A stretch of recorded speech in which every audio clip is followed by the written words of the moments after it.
40-42 kilometre দূরে একটা গ্রাম আছে, সেই গ্রামটার নাম হলো মা অবন্তী নগর। বাবার নাম কি? সুদেব ব্রাহ্মণ। মায়ের নাম হলো গৌরী দেবী। তা পদ্মাবতীর বাবার নামের মতান্তর আছে। অনেকেই বলে থাকেন পদ্মাবতীর বাবার নাম হলো ব্রহ্মপদ শর্মা। তা আমি দুটো নামই বলে দিলাম, যার যেটা ভালো লাগে তর্ক না করে বসিয়ে দেবে। ওমা, অবন্তী নগরে সুদেবের ঘরে জন্ম লভিল পদ্মা। তাহলে পদ্মাবতী এলো সুদেব ব্রাহ্মণের ঘরে, মায়ের নাম কি না গৌরী দেবী। কিন্তু পদের মাঝখানে একটা কথা লেখা আছে কি, জগন্নাথের বরে পাইল পদ্মা। জগন্নাথের বর কোথা থেকে এলো না মা, ওই সুদেব ব্রাহ্মণ আর গৌরী দেবীর বিবাহের পর 40 বছর পর্যন্ত তাদের কোনো সন্তান সন্ততি ছিল না মা, ছেলে পেয়েছিল। এখনকার আধুনিক যুগে যদি কোনো দম্পতির সন্তান সন্ততি না হয় কিচ্ছু আসে যায় না।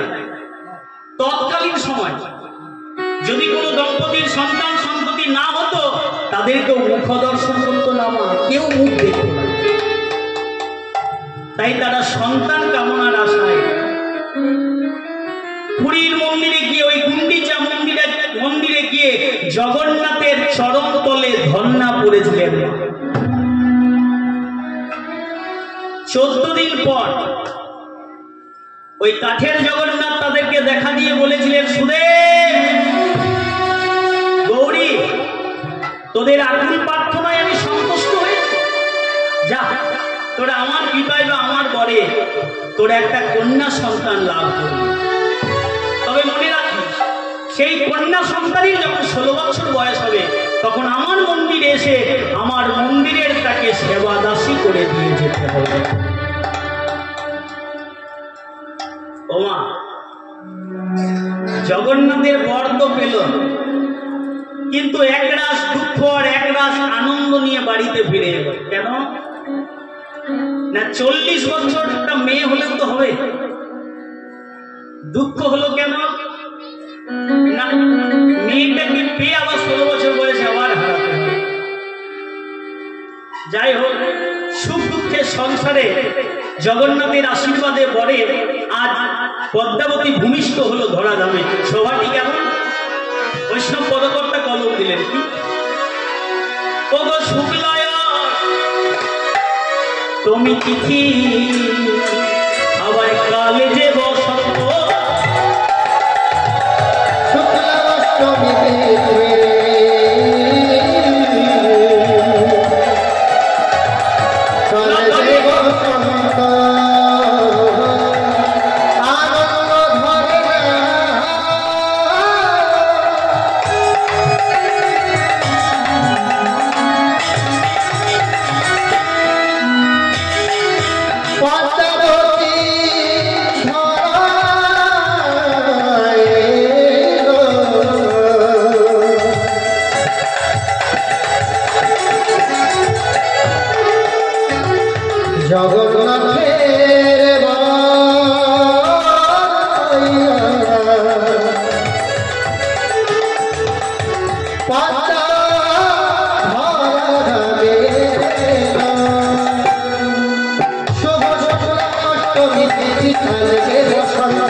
চতুর্দিকে ফলে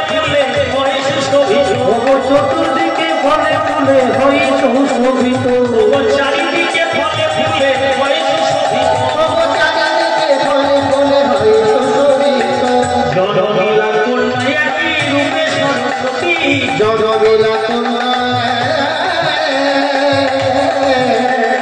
রূপে সরস্বতী, জনমিলা কন্যা কি রূপে সরস্বতী, জনমিলা কন্যা কি রূপে সরস্বতী, জনমিলা কন্যা কি রূপে সরস্বতী, তখন বিচারি রাখিল না সতী পদ্মাবতী, তখন বিচারি রাখিল না সতী পদ্মাবতী, ওগো বিচারি রাখিল না সতী পদ্মাবতী, তখন বিচারি রাখিল না সতী পদ্মাবতী। একবার হরি বল বলো গো, হরি বল বলো গো।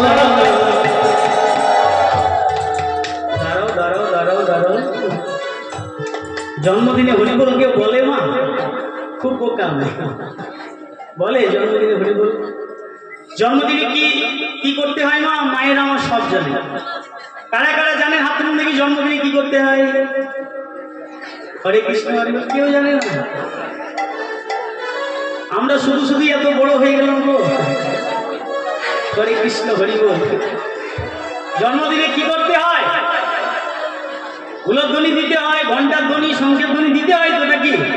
আর ওইগুলো দেয় বলেই আমাদের ছেলেরা আর ভাত দেয় না, পুড়িয়ে গেল। জন্মের সঙ্গে সঙ্গে যদি হরিনামটা কর্ণ করে দেওয়া যায় তাহলে সেই ছেলে জ্ঞান সমৃদ্ধ হয়, তার মধ্যে জ্ঞান হয়। কারণ আজ আমাদের এত কষ্ট কেন? আজকে সবার যে মাথার চুলগুলো পেকেছে, আমারও পাকবে, আপনাদেরও পাকবে, আবার আমার চেয়ে যারা ছোট তাদেরটাও পাকবে। কিন্তু যখন বুড়ো হয়ে যায় তখন আমরা বলি কি, আমার বউটা ভালো নয়, ছেলেটা ভালো নয়। কিন্তু আমরা একবার নিজে ভেবে দেখেছি যে আমি কতটা ভালো। ছেলেটা যেই জন্মগ্রহণ করলো, দাঁড়াতে না দাঁড়াতে কোথায় ইংরাজি মিডিয়াম আছে তার সন্ধান করতে শুরু করলাম। কোথায় ইংরাজি ভালো শেখাবে সেই স্কুল খুঁজে বেড়ালাম। পাশ্চাত্য শিক্ষায় শিক্ষিত করলাম। শিক্ষার দরকার আছে, তাহলে এই নয় কি শিক্ষা দীক্ষা হবে না, শিক্ষার দরকার আছে। কিন্তু আগেকার দিনে একটা কথা চালু ছিল, ছোট ছোট ছেলেদেরকে জিজ্ঞাসা করতো বয়স্ক লোকেরা যে বাবা তোমার শিক্ষা দীক্ষা কত দূর? এখন কেউ জিজ্ঞাসা করে কি বলে, তোমার লেখাপড়া কত দূর? তা আমরা যে আজ শিক্ষায় শিক্ষিত সেটা হলো কারিগরি শিক্ষা, খেটে খাওয়ার জন্য, জ্ঞানের শিক্ষা নয়। শিক্ষাটা যদি জ্ঞানের হতো তাহলে আপনি একটা বাসে চেপে যান, ট্রেনে চেপে যান, তার উদাহরণ পেয়ে যাবেন। ওই ইয়ং ছেলেরা, কলেজ পড়ুয়া ছেলেরা বাসের সিটটা জোড়া করে বসে থাকে, আর আপনাদের মতো বৃদ্ধ বয়স্ক বাবারা মায়েরা বাসের হ্যাঙ্গার ধরে ঝোলে। কিন্তু শিক্ষিত বিবেককে একবার বলে না যে বাবা আপনি কষ্ট করে দাঁড়িয়ে আছেন, আপনি আমার শিক্ষাতে বসুন। এটা কেমন শিক্ষা? এর নাম শিক্ষা? এটা শিক্ষা হতে পারে না।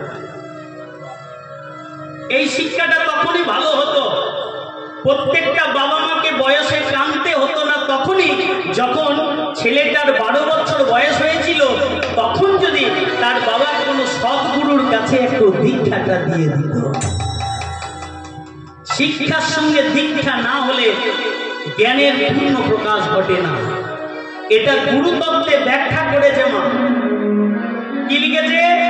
শিষ্যের কর্ণজনী গুরুজি লিঙ্গখানি নিষ্কামেতে হয় সে রমন, হরিনামের বীর্য ফোটা পূর্ণ হয় রে মণিকোঠা, চিত্তে লয়ে করা সাধন। সেই নামের গর্ব হলে জ্ঞান নামে পুত্র বলে। জ্ঞান শুধু বই পড়লে, পুঁথি পড়লে হবে না। শিষ্যের কর্মজনী অর্থাৎ শিষ্যের কানটা হলো যোনি স্বরূপ, গুরুজি লিঙ্গখানি গুরুদেবের জিহাটি হলো লিঙ্গের স্বরূপ। নিষ্কামেতে হয় সে রমন। রমন কয় প্রকারের? না, রমন হলো 2 প্রকারের। একটা হলো জড়ীয় রমন, অপরটি হলো চৈতন্য রমন। জড়ীয় রমন কোনটি? না, আমাদের জাগতিক জীবের যে রমন, সৃষ্টিকে ধরে রাখার জন্য যে রমন, সেটা হলো জড়ীয় রমন। আর চৈতন্য রমন কোনটি? না, গুরুদেবের সঙ্গে শিষ্যের যে নিষ্কাম রমন, সেটা হলো চৈতন্য। গুরুদেব যে নামটা দিল হরিনামের বীর্য ফোঁটা, গুরুদেব যে নামটা দিল সেটা হলো বীর্যের ফোঁটা স্বরূপ। পূর্ণ হয় রে মণিকোঠা, অর্থাৎ মণিকোঠা মানে হৃদয়টা। এই হৃদয়টা যদি হৃদয়ঙ্গম যদি করতে পারি, বসতে পারি, মাসতে পারি, তাহলে কি হবে? সেটার থেকে একটা গর্ভের সঞ্চার হবে। আর গর্ভটা যদি পূর্ণ বা প্রাপ্ত বয়স্ক হবে, তার থেকে যে সন্তান জন্মগ্রহণ করবে তার নামই হলো পুত্র। হৃদয় মোর হরি বল, হরি বল। এত সহজ। তাই সন্তান জন্মের সঙ্গে সঙ্গে হরিনাম শোনাতে হবে। কৃষ্ণ নাম শোনাতে হবে, গুরু নাম শোনাতে হবে। তাই যাই হোক, পদ্মাবতীর জন্ম হলো। আমরা পদ্মাবতীর এবং জয়দেবের দুটো পরিচয় জানলাম না। এবার চলুন ছোট্ট করে জেনে আসি যে গীত গোবিন্দমটা কেমন করে জয়দেব কবি রচনা করেন। মানো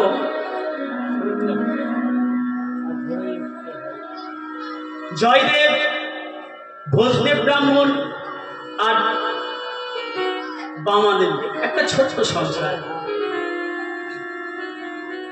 জয়দেবের মা বামাদেবীর বড় ইচ্ছে ছিল বাবা, তার বড় খুব সাধ ছিল যে তাদের একমাত্র ছেলে, একটাই তো ছেলে, আমার ছেলে মস্ত বড় পণ্ডিত হবে। কার না সাধ থাকে, কোন মায়ের না ইচ্ছা থাকে। এই জয়দেবের মা বামাদেবীর বড় ইচ্ছে ছিল মা যে তার ছেলে মস্ত বড় পণ্ডিত হবে, পৃথিবী জোড়া পণ্ডিত। কিন্তু আমাদের সব আশাই তো পূরণ হয় না বাবা। ও মা, আমাদের সব আশা কি পূরণ হয়? হয় না। জয়দেবের যখন 4 বছর বয়স হলো মা,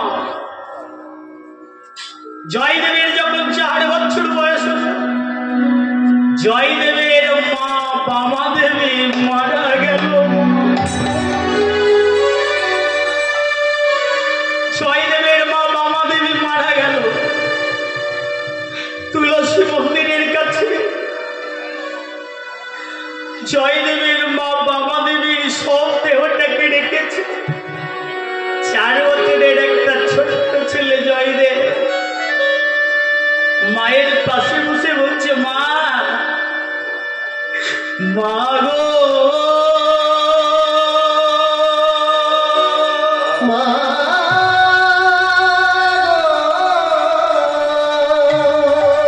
মা, তুমি আমায় ছেড়ে চলে গেলে,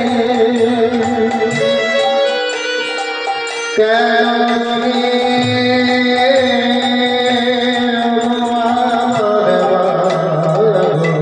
মা চলে গেলেন মা।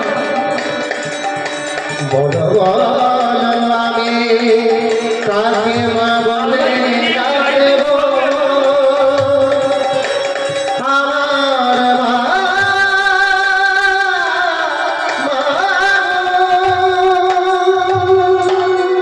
মা, একবার তোমার জয়দেবের সঙ্গে কথা বলবো। বাবা, তুমি চলে গেলে মা, তুমি কেন চলে গেলে? কি আমায় জয়দেব জয়দেব বলে ডাকবে বলো মা? কে আমায় আদর করে খেতে দেবে বলো মা? মা গো, একটা 4 বছরের ছেলের যদি মা মারা যায়, তাহলে সেই ছেলেটা যেই পৃথিবীর সর্ব সুখ থেকে বঞ্চিত হয়ে যায় মা। ছোট্ট জয়দেব মায়ের পাশে বসে মা মা বলে কাঁদে, বলে মা, আমি আর দুষ্টুমি করবো না, তুই একবার কথা বলো, তুই একবার কথা বলো। মা, তুমি যদি চলে গেলে তা আমায় নিয়ে গেলে না কেন? আমি কার কাছে থাকবো, কাকে মা বলে ডাকবো বলো? তুমি তোমার সঙ্গে আমায় নিয়ে চলো মা, বলো মা। মা গো, বলি কাঁদে মা,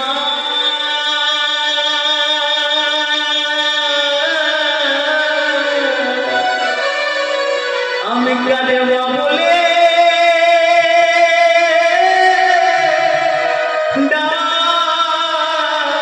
ডাকিও।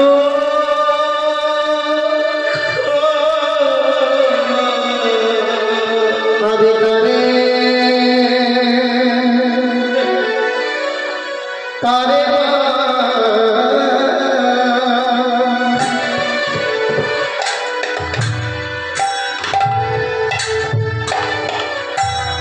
মা বলে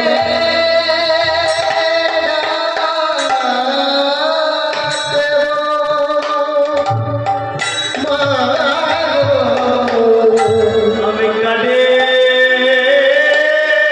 মা,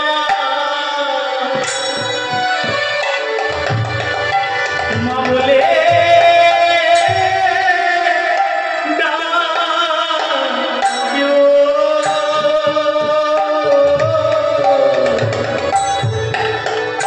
আমি কারে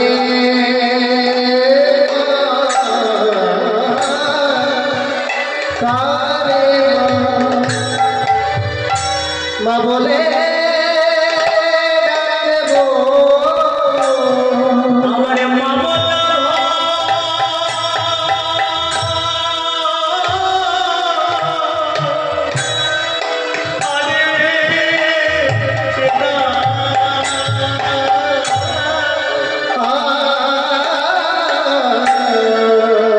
আমি কারে মা বলে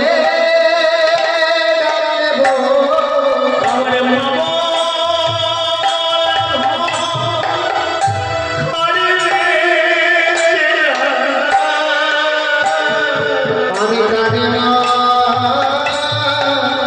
মা বলে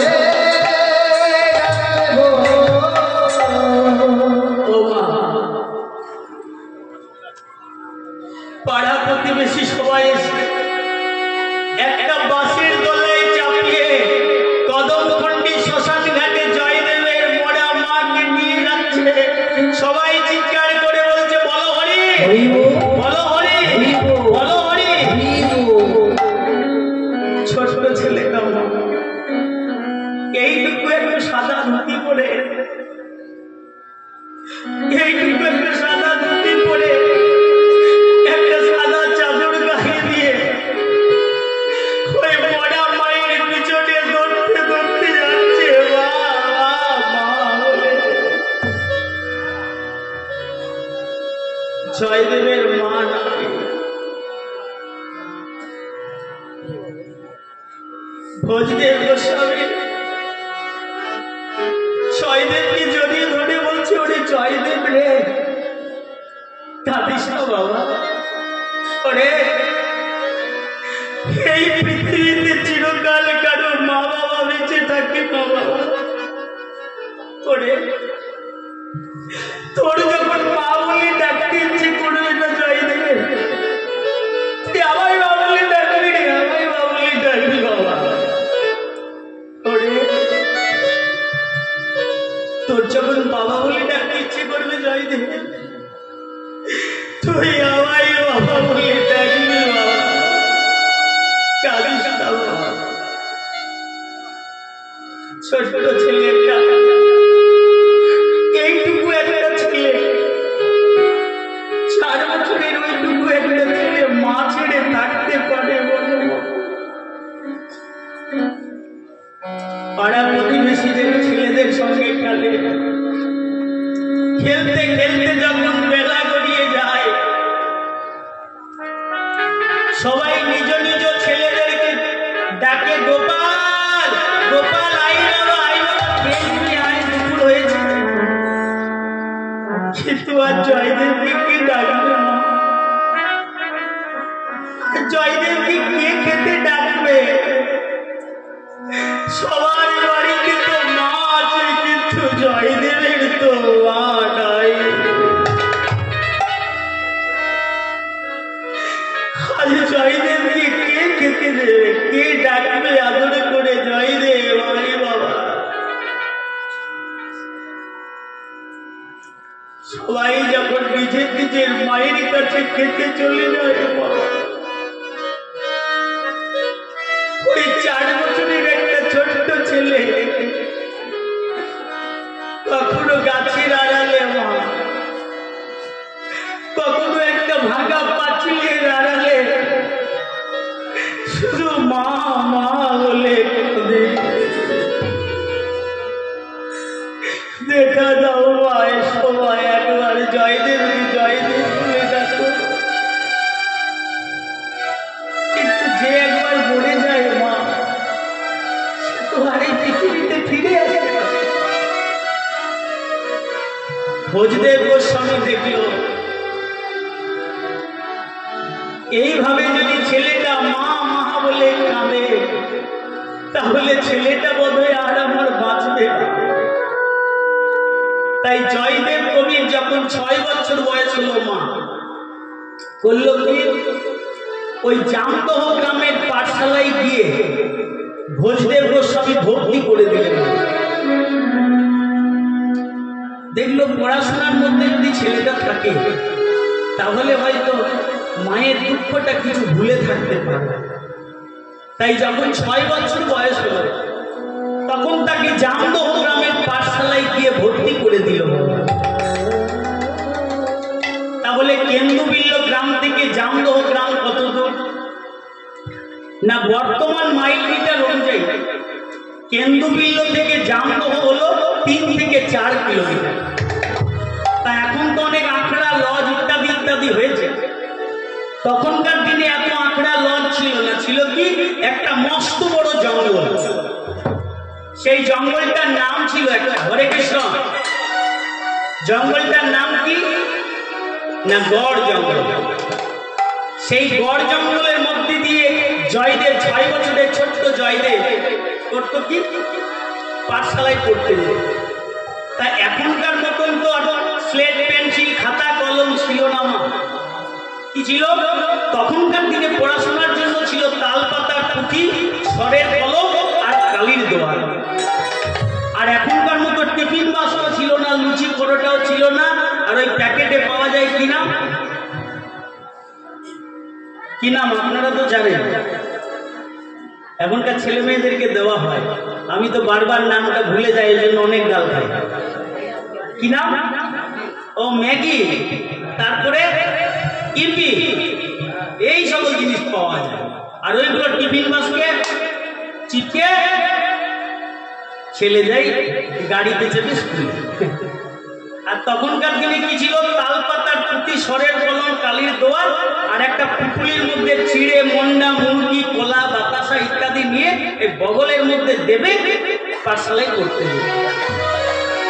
তা ঘন গড় জঙ্গলের মধ্যে দিয়ে প্রত্যেকদিন ওই ছোট্ট 6 বছরের ছোট্ট জয়দেব গোস্বামী পাঠশালায় পড়তে যায়।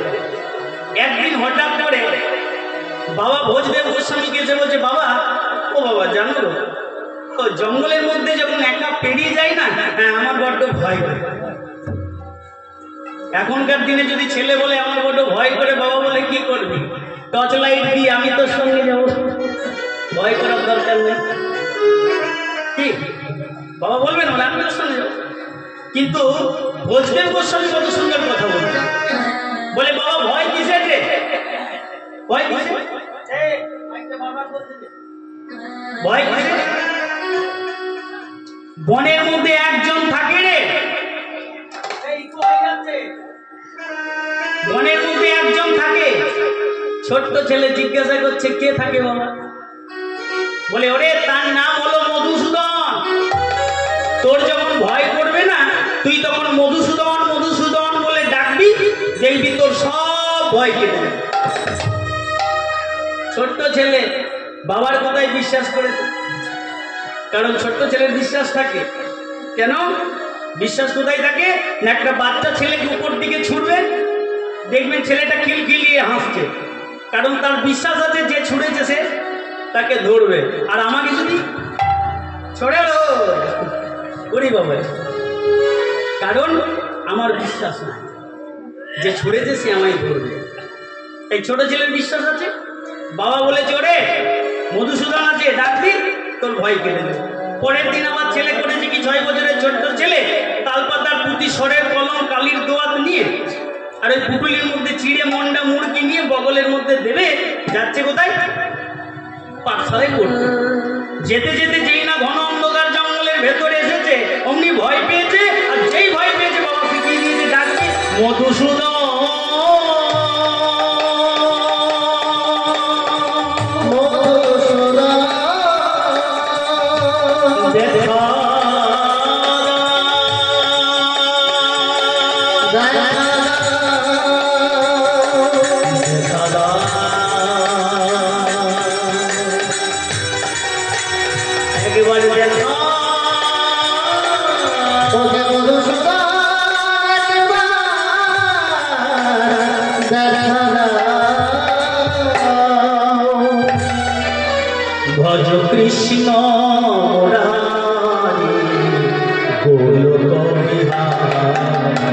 ভজ কৃষ্ণ মুরারি গোলক বিহারী কৃষ্ণ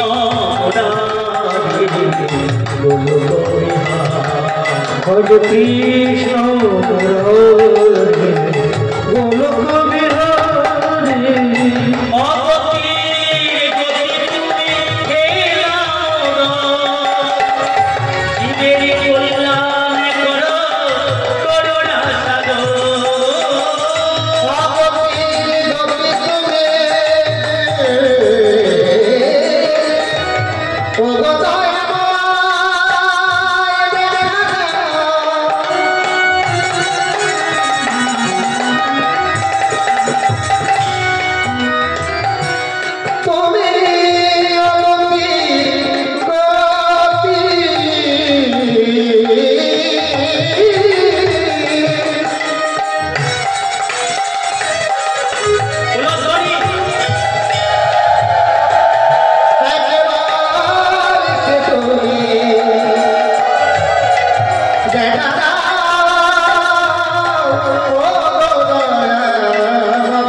যেই না ডেকেছে মা, মজার ঘটনাটা দেখুন। যেই মধুসূদন বলে চিৎকার করে ডেকেছে, অমনি ভগবান করেছে কি, হলো কি না, নবলক্ষ ধেনুকে জয়দেব যে পথে যায় না মা করতে, সেই পথে নবলক্ষ ধেনু অর্থাৎ গরুকে ছেড়ে দিল। যেই না ওই 6 বছরের ছোট্ট জয়দেব দেখলো এত গরু চড়ছে, তার মানে রাখালও থাকবে। কি বাবা, থাকবে না? এত যখন গরু চড়ছে নিশ্চয়ই রাখাল থাকবে। তাহলে ভয়টা দূরীভূত হলো। ছোট্ট জয়দেব কবি চলে যাচ্ছে কোথায় না পাঠশালায়। যেই পাঠশালায় যাচ্ছে অমনি করলো কি না, লীলাময় গোবিন্দ মৃদু মৃদু স্বরে বংশী ধ্বনি করতে শুরু করে। যেই না মৃদু মৃদু স্বরে বংশী ধ্বনি করেছে, অমনি 6 বছরের ছোট্ট জয়দেব গোস্বামী থমকে দাঁড়িয়ে গেছে। আহা, কে এত সুন্দর স্বরে বাঁশি বাজায়? কার বাঁশির সুর এত সুন্দর? ওহে গোপ রাখা, তুমি একবার কৃপা করে আমায় দেখা দাও, কি সুন্দর তোমার বাঁশির সুর। দাঁড়িয়ে গেছে 6 বছরের ছোট্ট জয়দেব গোস্বামী। সঙ্গে সঙ্গে করেছে কি না, মাটির উপর বসে পড়েছে মা।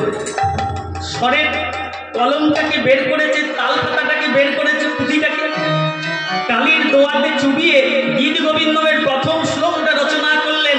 ওই বাঁশিটা শুনে লিখলেন কি, মধুরা মধুরা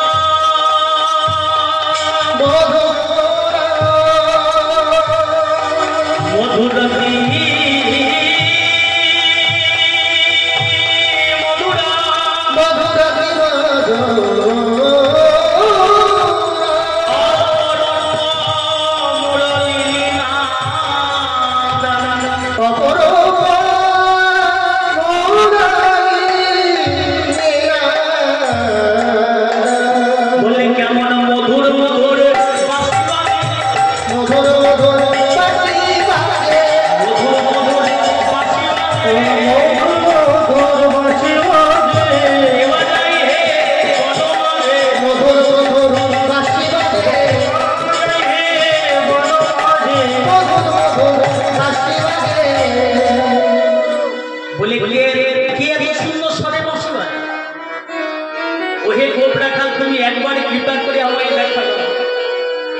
যার বাঁশির সুর এত সুন্দর হয়, সে না জানি দেখতে কত সুন্দর। ওগো গোপ রাখাল, তোমার বাঁশরির গান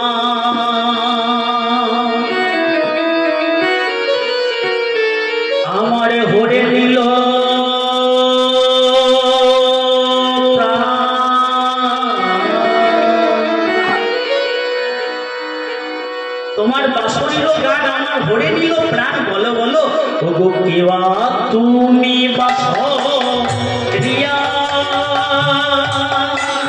বাঁশরির আমার ভরে নিল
যেটা টাকা দেওয়ার তো আমাদের দেওয়া হয়েছে। এখন যদি বারবার টাকা দিতে আসেন, কারণ টাকার প্রতি লোভ সবার আছে, আমার তো অনেক বেশি আছে, কারো যদি কম আছে আমার অনেক বেশি আছে। তাহলে যিনারা ভিক্ষা দিতে চাইছে 10 টাকা নয় 10 লাখ দেবেন, আমার কোনো অসুবিধা নাই, সব দিন। কিন্তু গানটা শেষ হোক, যখন আমি ভিক্ষা চাইবো তখন,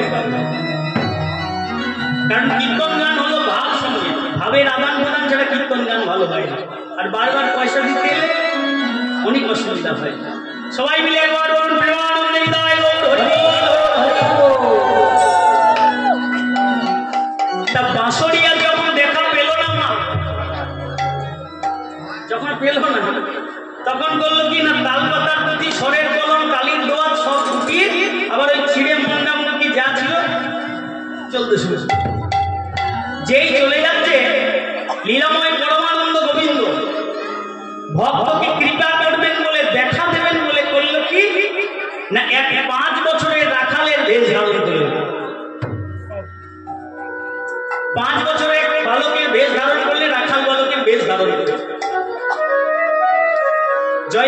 6 বছরে ভগবান জয়দেবের চেয়ে ভক্তের চেয়ে নিজেকে ছোট করে নিয়েছে 1 বছরে। 5 বছরের ভগবান জয়দেব চলে যাচ্ছে, পিছন দিক থেকে স্বয়ং ভগবান 5 বছরের রাখাল বেশ ধারণ করে বললেন, প্রণাম হয় দাদা গোসাই, প্রণাম হো। ভগবান জয়দেব গোস্বামীকে ভক্তকে বলতে প্রণাম হই। 6 বছরের ছোট্ট জয়দেব আর 5 বছরের ভগবান দুটোই তো ছোট ছিল। জয়দেব যেই না পিছন ফিরে চেয়েছে, দেখে তার চেয়ে একটা ছোট, সে বলছে প্রণাম হই দাদা গোসাই। অমনি জয়দেব তুই আমায় চিনিস নাকি? ভগবান বলছে, দাদা গোসাই তোমাকে আমি কেন, তোমাকে যে সবাই চেনে। ভগবানের কাউকে অজানা আছে? ওই যে হরে কৃষ্ণ হরি বল মুখস্থ হয়ে গেছে নাকি? গল্প করছে। ভগবানের কাউকে চিনতে বাকি থাকে মা? ভগবানের অজানা আছে? ভগবান বলছে তুই চিনিস নাকি? ভগবান বলছে, দাদা গোসাই তোমাকে কে চেনে না? বলছে সবাই চেনে। তোমার নাম হলো জয়দেব গোস্বামী, তোমার বাবার নাম ভোজদেব গোস্বামী, তোমার মায়ের নাম বামা দেবী, তোমার মা মারা গিয়েছে, ঠিক বলছি তো? বলে হ্যাঁ। তা তো তুই সব ঠিক বলছিস, কিন্তু সে না হয় ঠিক করেছিস, তুই যে আমায় চিনিস তা ভালো কথা। তো তুই প্রতিদিন গরু চড়াতে আসিস? ভগবান বলে হ্যাঁ প্রতিদিনই আছে। বলে তাহলে তো তোর সঙ্গে আমার প্রত্যেক দিন দেখা হবে? বলে হ্যাঁ হবে। বলে তাহলে তো আমাদের তোর সঙ্গে একটা বন্ধুত্ব হওয়া দরকার। বলে হ্যাঁ। তাহলে তোর নাম বল। জয়দেব কবি বলছে, তাহলে তোর নামটা বল। ভগবানকে বলছে, তুই তো আমায় চিনিস, আমি তো তোকে চিনি না, তোর নাম কি বল? ভগবান বলছে, বলবো না। বলেছি বলে তোর নাম বল। ভগবান বলছে, বলবো না। বলেছি বলবো না, আবার নাম হয় না? বলে তোর মা বাবা ভালো নাম পায় নাই রে, বলবো না আবার নাম হয় না? ভগবান বলছে, না দাদা গোসাই, আমার নামটি বলবো না নয়, আসল কথা হলো আমার নামটি আমি তোমায় বলবো না। ও তুই তোর নাম বলবি না কেন রে? ভগবান বলছে, দেখুন ভগবান বড় চালাক, মানে নিজের নামটি ওই ভক্তকে দিয়ে রচনা করাবে, সেই জন্যই নাম বলছে না। বলে ও দাদা গোসাই তোমার অনেক বুদ্ধি গো, তুমি তো মস্ত বড় পণ্ডিত হবে, তা তুমি আমার একটা নতুন নাম দিয়ে দাও না, আর আজ থেকে তুমি তো আমার বন্ধু হবে, তুমিও আসবে, আমিও গরু চড়াতে আসবো, তুমিও পড়তে যাবে, প্রত্যেক দিন দেখা হবে, একটা নতুন সম্পর্ক, আমরা বন্ধুত্ব হবো। তা তুমি একটা নতুন নাম দিয়ে দাও, আর যে নামটা তুমি দেবে সেই নাম দিয়ে আমায় প্রত্যেক দিন তুমি আমায় ডাকো। বলে ও তোর বুঝি নাম দিতে হবে? দুটো ছোট ছেলে, একটা 5 আর 1 6। বলে তোর নাম দিতে হবে না? বলে হ্যাঁ নাম দিতে হবে। এবার ভক্তটিও তো শক্ত মা, ভক্তটা তো যাতা ভক্ত নয়, ভক্তটিও শক্ত। বলে নামটি দেব, তুই একবারে অধরে মুরলি লইয়ে দাঁড়াবো। বলে একবার অধরে মুরলি লইয়ে দাঁড়া, তারপর তোর নাম। ভগবান ফেসে গেলেন, নিরুপায় হলো।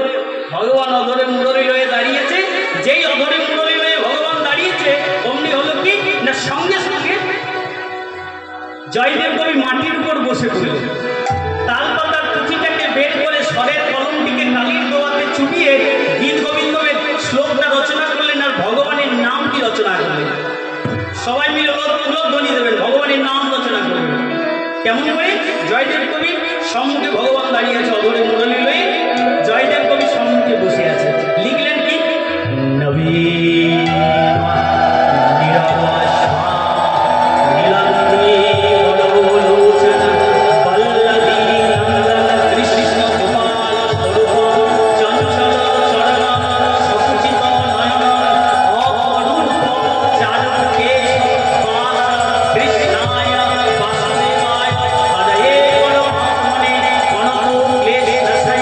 গোবিন্দায় নমো নমো, হে কৃষ্ণ করুণা সিন্ধু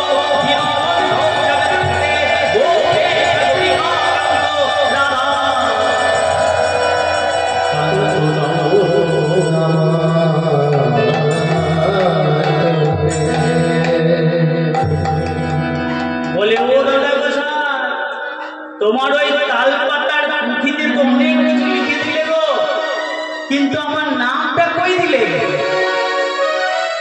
আমার নামটা কই? বলে ও তোর নামটা দেওয়া হলো না। না শোন, আমি তোর আজকে নাম দেবো জানিস? আমি তোর নাম দিলাম নীলমাধব। তোর নাম দিলাম নীলমাধব। তোর নাম দিলাম নীলমাধব। আমি তোর নাম দিলাম নীলমাধব। ওরে মধু বলে ডাকবো তোরে। তোর নাম দিলাম নীলমাধব। বলে শোন, তুই তো আমার চেয়ে ছোট, তাই এত বড় নাম দিয়ে নীলমাধব নাম দিয়ে তোকে ডাকতে পারবো না। তুই তো আমার চেয়ে ছোট। ওমা, ভগবানের যে অষ্টশত নাম আছে না মা, তার মধ্যে একটা নাম জয়দেব কবি দিয়েছে। কি নাম বললাম? কারা কারা শুনেছেন? জোরে বলুন। হ্যাঁ, নীলমাধব। ভগবানের 108টা নামের মধ্যে একটা জয়দেব কবি রেখেছিলেন, নামটি হলো নীলমাধব। বললো শোন, তুই তো আমার চেয়ে ছোট, ওই অত বড় নীলমাধব নামে ডাকা সম্ভব নয়। কি করবো জানিস? আমি মাধু বলে ডাকবো তোরে। তোর নাম দিলাম নীলমাধব। বলে শোন, তোকে আমি মাধু বলে ডাকবো। বলে দাদা গোসাই, তুমি যে নামে ডাকবে আমি তাতেই রাখবো। এবার হলো কি, ভগবানের সঙ্গে জয়দেব কবির একটা নিত্য পরিচয় ঘটতে থাকে, এগিয়ে যায় গীত গোবিন্দম কাব্য। ভগবান দেখলেন শুধু আমার সঙ্গে জয়দেবের পরিচয় হলে হবে না, আমার আল্লাহ দেখি সত্যি রাধারানীর সঙ্গেও পরিচয় ঘটিয়ে দেওয়ার দরকার আছে, না হলে গীত গোবিন্দম কাব্যটা পরিপূর্ণতা লাভ করবে। তাই করলো কি, দিন যায়, একদিন হঠাৎ করে ভগবান তার সঙ্গে দেখা সাক্ষাৎ বন্ধ করে দিল। জয়দেবের সঙ্গে ভগবান দেখা সাক্ষাৎ বন্ধ করে দিল। যখন বন্ধ করে দিল বাবা, দেহ থেকে যেমন প্রাণ বেরিয়ে যায়, জয়দেবের দেহ থেকে যেন প্রাণটা বেরিয়ে গেল। তার মাধুর শুনে আমার দেখা হয়, মনের দুঃখে কাঁদতে শুরু করলো। মাধুরে মাধুরে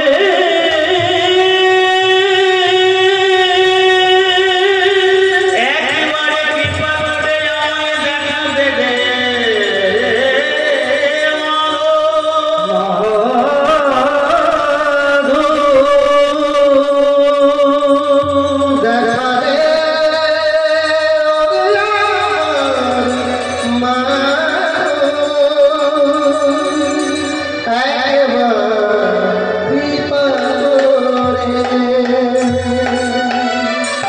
মাধু মাধু বলে কেঁদে বেড়ায়। মা, ভগবান একটা সহ্য করতে পারে না, সেটা চোখের জল। ভগবান এইটার কাছে সবসময় হার মেনে যায়। কেমন হার মেনে যায় জানে? পুরী ধাম কারা কারা গেছে দেখো, হাত তুলে কি হৃদয় গৌর হয়ে বল। পুরী ধাম গেছে? পুরী ধাম যারা গেছে হয়তো দেখেছেন কিনা জানি না, ওই একটা অসুস্থ গাছ আছে, তার তলায় একটা জগন্নাথ মিষ্টান্ন ভান্ডার বলে একটা মিষ্টির দোকান আছে, যেটা গোজার দোকান হয়েছে। সেই দোকানটা ছিল রাসু ময়রা। ওই দোকানটা রাসু ময়রা ছিল। তা রাসু ময়রা তখন ওটা খাজার দোকান ছিল না, দোকানটা মিষ্টির দোকান ছিল। তা রাসু ময়রা প্রত্যেকদিন ওই মিষ্টির পাকে ধিয়ান দেয়, আর জগন্নাথকে বলে, হে জগন্নাথ, আমি এত মিষ্টি তৈরি করি, আর এত দূর দূরান্ত থেকে তোমার হাজার হাজার কিলোমিটার দূর থেকে তোমার ভক্তরা আসে, আর আমার দোকানে মিষ্টি কিনে তারা তোমায় সেবা দেয়, কিন্তু আমি তো তোমার চরণ তলে থাকি। আমি মিষ্টান্ন বানাই, কিন্তু আমি এমন অধম যে আমি তোমায় দুটো মিষ্টি কোনোদিন খাওয়াতে পারি। আমি নিজের হাতে তোমায় দুটো কোনোদিন মিষ্টি খাওয়াতে পারি নাই। এই কথা মনে মনে ভাবে, আর ওই তার তার মিষ্টিতে ভিয়ান দেয় আর কি। আর অজর নয়নে ওই রাসময়রা কাঁদতে থাকে, বললেন জয় জগন্নাথ জয় জগন্নাথ জয় জগন্নাথ জয় জগন্নাথ জয় জগন্নাথ জয় জগন্নাথ জয় জগন্নাথ জয় জগন্নাথ জয় জগন্নাথ জয় জগন্নাথ জয় জগন্নাথ জয় জগন্নাথ জয় জগন্নাথ জয় জগন্নাথ। জগন্নাথ জগন্নাথ বলে আর মনের দুঃখে কাঁদে যে আমি এমনই অধম, তোমাকে কোনোদিন আমি নিজের হাতে দুটো মিষ্টি খাওয়াতে পারি না, আর আমার দোকানে মিষ্টি নিয়ে দূর দূরান্ত থেকে এসে তোমায় সেবা করাই। অন্তর্যামিনী কাঠের জগন্নাথ বললেন ওরে রাসময়রা রে, তোর সময় না থাকলে কি হবে, আমার তো সময় আছে বাবা, আমি যাব রে তোর কাছে মিষ্টি খেতে, আমি যাব। ভগবান করেছে কি মা, ওই কাঠের জগন্নাথ তো সরাসরি আসতে পারে না, এক বৃদ্ধ বেশ ধারণ করে, বৃদ্ধ মানুষের বেশ ধারণ করে একটা হাতের লাঠি লয়ে আর জগন্নাথ ফুড়িয়ে আসে। আর ওখানে কি হয় বাবা, যিনারা গিয়েছেন দেখেছেন, ওই পাশ দিয়ে পেরোলে বলে আসুন আসুন আসুন, আমার মিষ্টি ভালো, আমার খাজা ভালো, আমার গজা ভালো, বলেন আসুন আমার দোকানে। ওই রাসময়রাও করেছে কি, জগন্নাথ বৃদ্ধ বয়সে বুড়ো লোক সেজে আসছে, বলে বাবা আমার দোকানে আসুন, আমার দোকানে আসুন। জগন্নাথ মনে মনে বলছে ওরে ময়রা রে, ওরে তুই এত আদর করে ডেকেছিস বলেই তো আমি মন্দির ছেড়ে এখানে এসেছি। তাই ওই রাসময়রার দোকানে আমার জগন্নাথ প্রবেশ করে বলছি ওগো মায়েরা গো, বলে তুই ভালো ভালো মিষ্টি করেছে তুমি আমায় দাও, বলে যেগুলো ভালো মিষ্টি করেছে তুমি আমায় দিয়ে দাও। বলে কত দেবো, বলে 1 কিলো দিয়ে দাও। জগন্নাথ বলে 1 কিলো দিয়ে দাও। আজ জগন্নাথ প্রেমানন্দে সেই মিষ্টি খেয়েছে, বলে ঠাকুর ভালো লেগেছে, বলে তুমি এত যত্ন করে ডেকেছো, এত আদর করে চোখের জল দিয়ে ডেকেছো, ভালো হবে না, বলে ভালো হয়েছে, তুমি 1 কিলো দিয়ে দাও। জগন্নাথ 1 কিলো মিষ্টি খেয়েছে। এবার যেই মিষ্টিটা খাওয়া হয়েছে অমনি জগন্নাথ করেছে কি না, হাতগুলো ধুয়ে আর গুটি গুটি পায়ে, যেই গুটি গুটি পায়ে চলে যাচ্ছে অমনি রাসময়রা বলছে ও ঠাকুর যাচ্ছ কোথায়, বলে কেন কি হয়েছে, বলে পয়সা দাও। বৃদ্ধ বলে পয়সা তো নাই, বলে পয়সা নাই তো মিষ্টি খেলে কেন, বলে পয়সা নেই তো মিষ্টি কেন খেয়েছো, বলে তুমি আমায় নিতুই ডাকো কেন। বৃদ্ধ বলছে তুমি নিতুই ডাকছো কেন, বলে এখানে তো সবাই ডাকে, এখানে তো সবাই ডাকছে, কিন্তু জগন্নাথ তখনও বলছে এখানে সবাই ডাকে, কিন্তু তোমার মতো চোখের জল দিয়ে তো কেউ ডাকে না। এখানে সবাই ডাকে ঠিকই, কিন্তু তোমার মতো চোখের জল দিয়ে তো কেউ ডাকে না, তাই তো আমি এসেছি।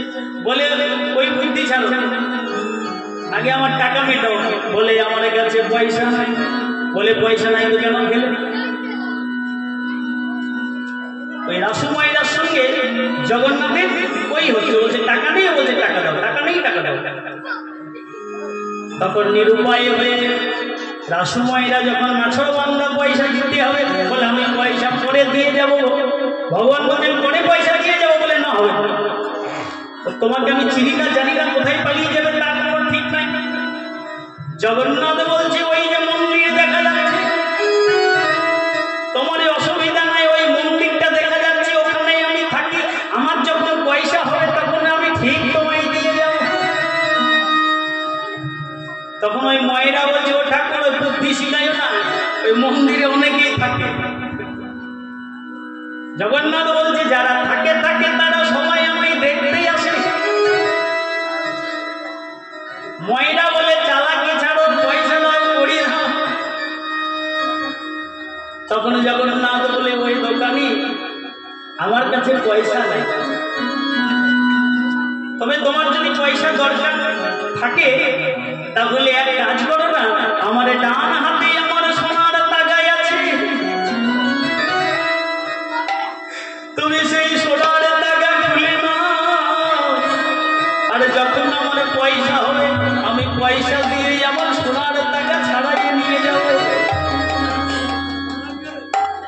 আজ রাসূল ময়রা ভগবানকে চিনতে পারে নাই, সে নিজের হাতে ভগবানের সোনার তাগা খুলে নিয়েছে, সোনার তাগা খুলে নিয়েছে।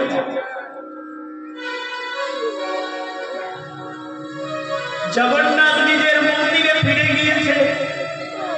সন্ধ্যেবেলায় যখন ভগবানের ভোগ আরতি হবে, জগন্নাথের ভোগ আরতি হবে, সেখানকার প্রধান পণ্ডিত দেখলো কি সুসজ্জিত ভগবান আছে, কিন্তু আমার জগন্নাথের ডান হাতের তাগাটা নাই।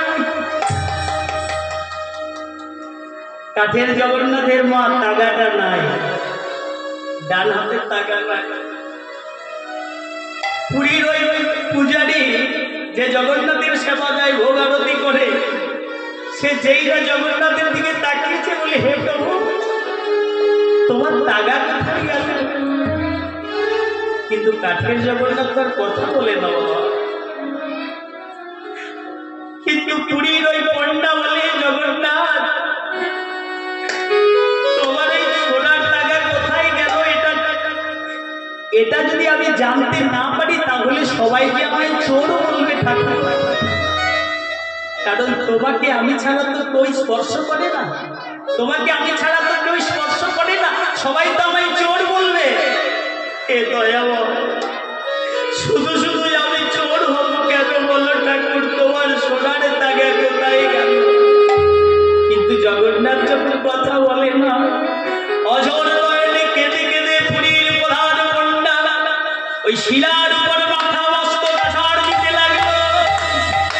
যেই আছাড় দিতে লাগলো, কাঠের জগন্নাথ আর থাকতে পারে নাই বাবা। পুরী পণ্ডাকে দেখা দিয়ে বলছে ওরে তুই চুরি করিস নাই, ওই রাসময়রার দোকানে আমি মিষ্টি খেতে গিয়েছিলাম, আমার কাছে পয়সা ছিল না বলে আমি আমার সোনার তাগা দোকানে বন্ধক দিয়ে এসেছি। পুরীর প্রধান পণ্ডা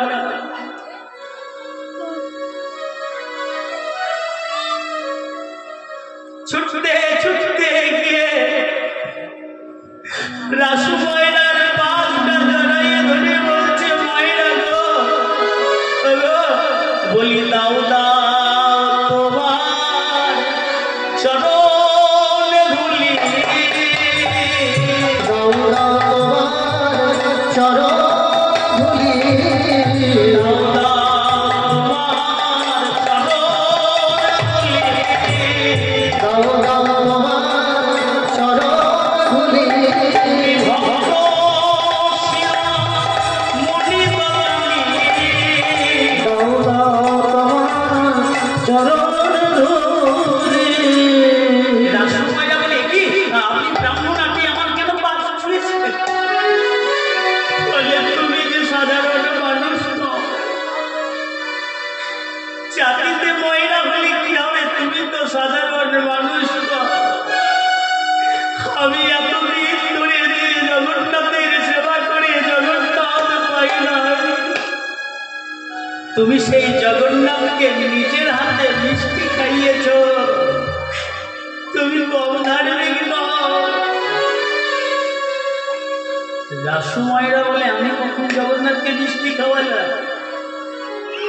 আমি জগন্নাথকে কখন মিষ্টি খাইয়েছি? বলে কেন? দোকানি গো, সেই লোকটা তোমায় সোনার তাগা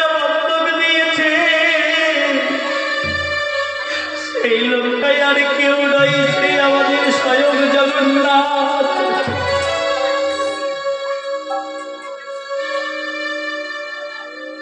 রাসময়রা তার গ্যাস বাস্ক থেকে মা সেই সোনাটা তুলেছে, সোনাটা তুলে সোনাটার দিকে তাকাই বলছে, হে ঠাকুর দয়াময়, তুমি অদলকে যখন কৃপা করলে আমি তো ভাই চিত্র সারা দূর দূরান্ত থেকে তোমায় মিষ্টি খাওয়াতে আসে, আর তুমি আমার কাছে স্বয়ং নিজে এলে তোমার কাছে তোমার টাকা তুলে নিব। আমি এত বড় পাপি, আমি এত বড় অধম, সেই টাকাটা নিয়ে ছুটতে ছুটতে ছুটতে ছুটতে ময়লা পুরীর মন্দিরে এসে জগন্নাথের কাছে এসে দাঁড়াইয়ে বলছে, প্রভু গো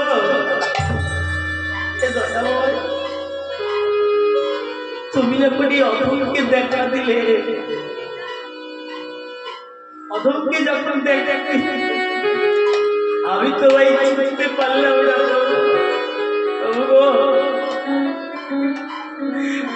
আমি তোমার নিজের হাতে সোনার টাকা তুলে নিয়েছি দয়াময়, নিজের হাতে আমি তোমার সোনার টাকা তুলে নিয়েছি। একবারে অধমকে কৃপা করে যদি তুমি সত্যি থাকো দয়াময়, তুমি যদি সত্যি থাকো বলে প্রভু গো বলি দাও দাও হস্ত বাড়াইয়ে দাও হে, দাও দাও হস্ত বাড়াইয়ে দাও হে, দাও দাও হস্ত বাড়াইয়ে দাও হে, দাও দাও হস্ত বাড়াইয়ে দাও হে, নিজের হাতে লাগা বাড়াইয়ে দেবো, দাও দাও হস্ত বাড়াইয়ে দাও হে, নিজের হাতে লাগা বাড়াইয়ে দেবো, দাও দাও হস্ত বাড়াইয়ে দাও হে। তাহলে ভক্ত এমন কাঁদন কেঁদেছিল মা যে স্বয়ং ওই কাঠের জগন্নাথ ওই ময়লার দিকে হাতটা বাড়িয়ে দিয়েছিল। সবাই মিলে একবার বলুন প্রেমানন্দে হৃদয় বন্ধ হয়ে তা মা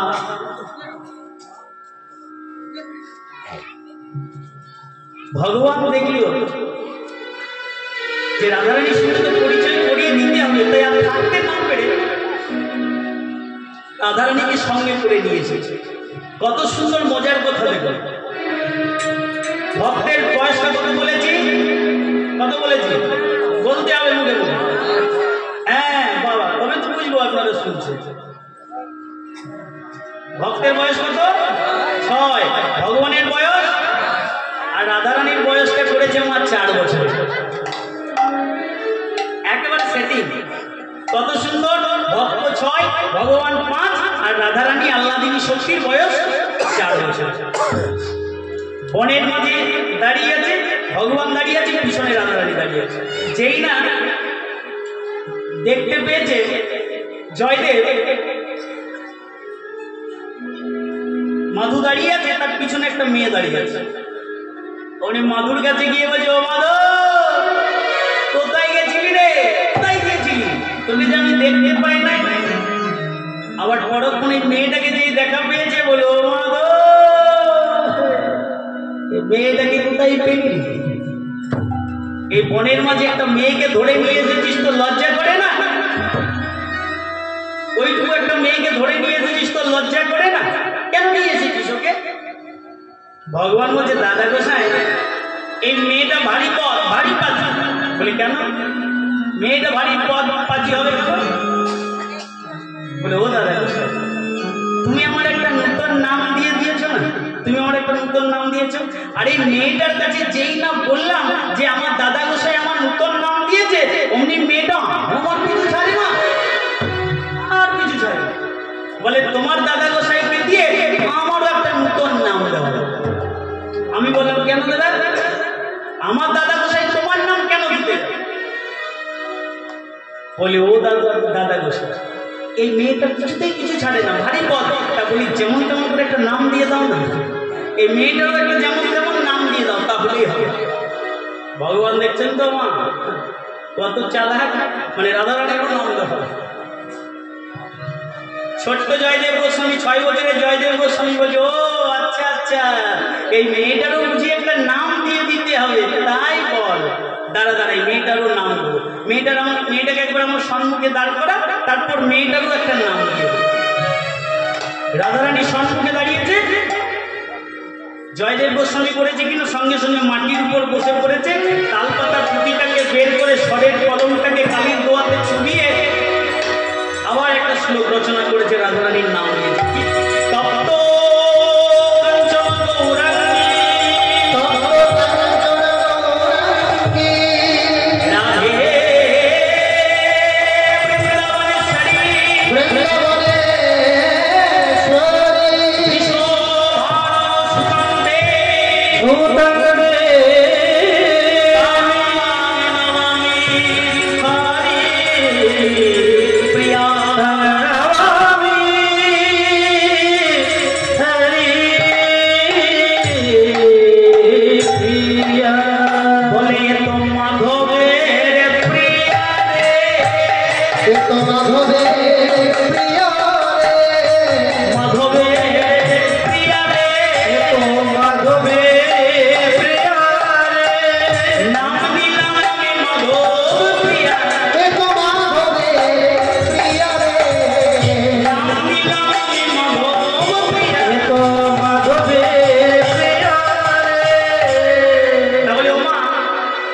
রাধারানীর অষ্টশত নামের মধ্যে, অর্থাৎ 108টা নামের মধ্যে একটা নাম জয়দেব কবি দিয়েছিলেন। কি নাম বললাম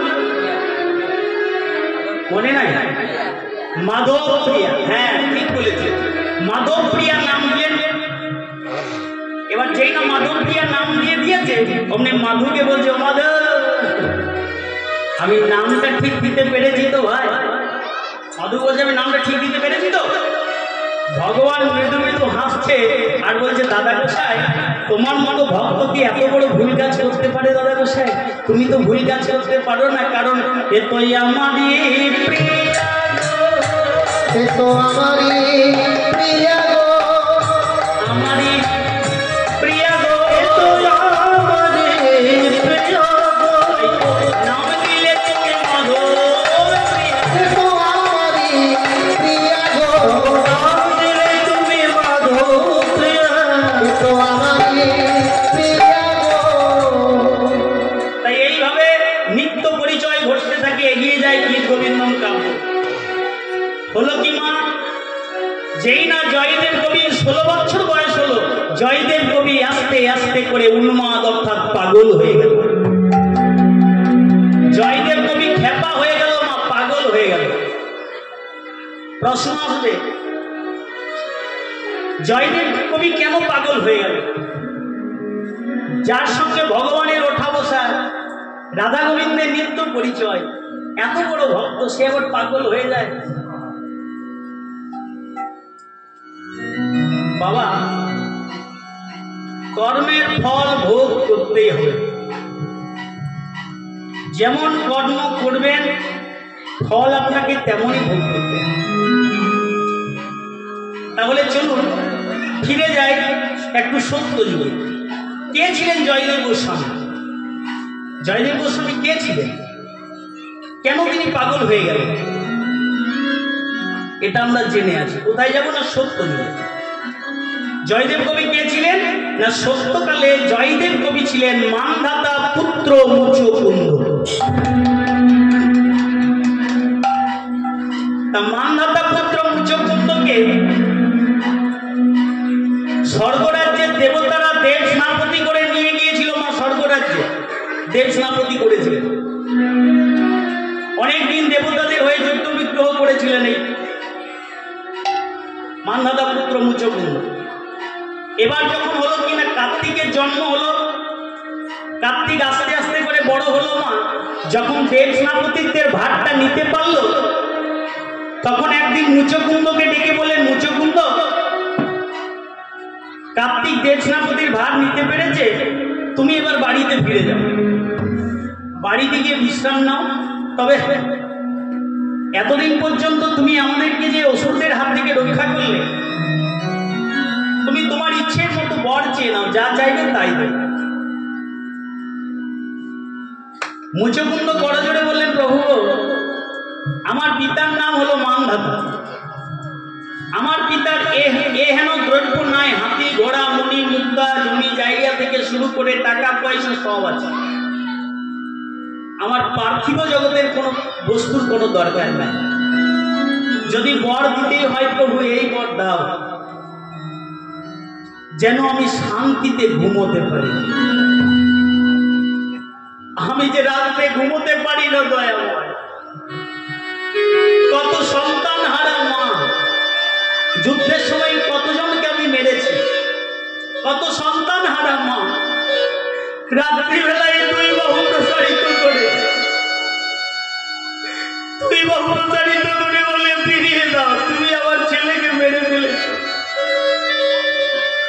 কত স্বামী হারা স্ত্রী দুই বাহু প্রসারিত করে বলে ফিরিয়ে দাও, তুমি আমার স্বামীকে মেরে ফেলেছ। ঘুমোতে পারি না,